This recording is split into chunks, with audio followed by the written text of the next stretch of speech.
കറുപ്പ് ചിത്രം ഒരു കഥ നമുക്കൊന്ന് പരിശോധിക്കാം. ഒരു അച്ഛനും മകളും കൂടി ചെന്നൈക്ക് പോകണം. ചെന്നൈക്ക് പോകണം എന്താണെന്ന് വെച്ചിട്ടുണ്ടെങ്കിൽ ഒരു ഓപ്പറേഷന് വേണ്ടിയിട്ടാണ് പോകുന്നത്. അപ്പോൾ ആ ചെന്നൈ യാത്രയ്ക്ക് ഒരു 40 പവൻ സ്വർണം കൂടി കൊണ്ടുപോകുന്നത്. ഈ ലിവറിൻ്റെ ചികിത്സ ചെയ്യാനും ലിവർ മാറ്റി വയ്ക്കാനും കേരളത്തിൽ ഒരുപാട് ഹോസ്പിറ്റലുണ്ട്. അതൊന്നും പോരാണ്ട് ചെന്നൈയിലേക്കാണ് പോകുന്നത്. അതും സ്വർണം കേരളത്തിൽ വിൽക്കാണ്ട് ചെന്നൈയിൽ വിൽക്കാനായിട്ട് ബൈ ഹാൻഡായിട്ടാണ് കൊണ്ടുപോകുന്നത്. അതെന്തുണ്ടായി, ഒരു 2 കള്ളന്മാർ അത് തട്ടിപ്പറിച്ച് മേടിച്ച് കൊണ്ടുപോകുന്നു. അത് കഴിഞ്ഞ് ആ സ്വർണം തിരിച്ച് കിട്ടാനുള്ള കുറേ പ്രയത്നങ്ങൾ ചെയ്യുന്നു. അത് കഴിഞ്ഞ് അതൊന്നും നടക്കാണ്ടാവുന്നു.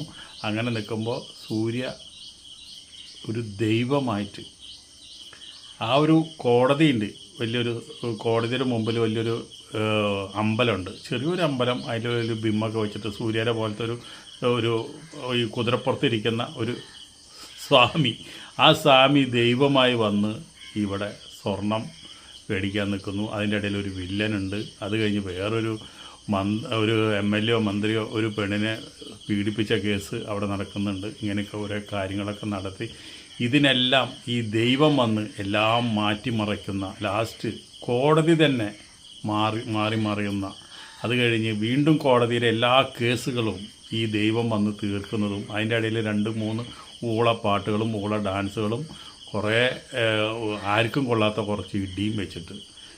ഇതാണ് നമ്മുടെ കറുപ്പ് എന്ന് പറഞ്ഞ സ്വാമിയുടെ സിനിമ. കറുപ്പ് എന്ന് പറഞ്ഞു കഴിഞ്ഞാൽ ആ സ്വാമിനെ എല്ലാവരും കറുപ്പെന്നാണ് വിളിക്കുന്നത്. ആ സ്വാമി മനുഷ്യനായിട്ട് ഇറങ്ങി വരണം. ഈ തമിഴന്മാർക്ക് ബുദ്ധിയില്ല നമ്മൾ പറയാറുണ്ടെങ്കിലും ഇടയ്ക്കൊക്കെ നല്ല ബുദ്ധി വരാറുണ്ടായിരുന്നു. ഇപ്പോൾ വീണ്ടും നമുക്ക് പറയേണ്ട വരും തമിഴന്മാർക്ക് ബുദ്ധിയില്ല എന്ന്. തമിഴന്മാർക്ക് മാത്രമല്ല ബുദ്ധിയില്ല, നമ്മുടെ സൂര്യ എന്ന് പറഞ്ഞു കഴിഞ്ഞാൽ വലിയൊരു നടനാണ്, ഒരു ആക്ഷൻ കിങ്ങാണ്. ഇദ്ദേഹത്തിൻ്റെ ബുദ്ധിക്ക് എന്ത് പറ്റിയെന്നാണ് ഞാൻ ചോദിക്കുന്നത്.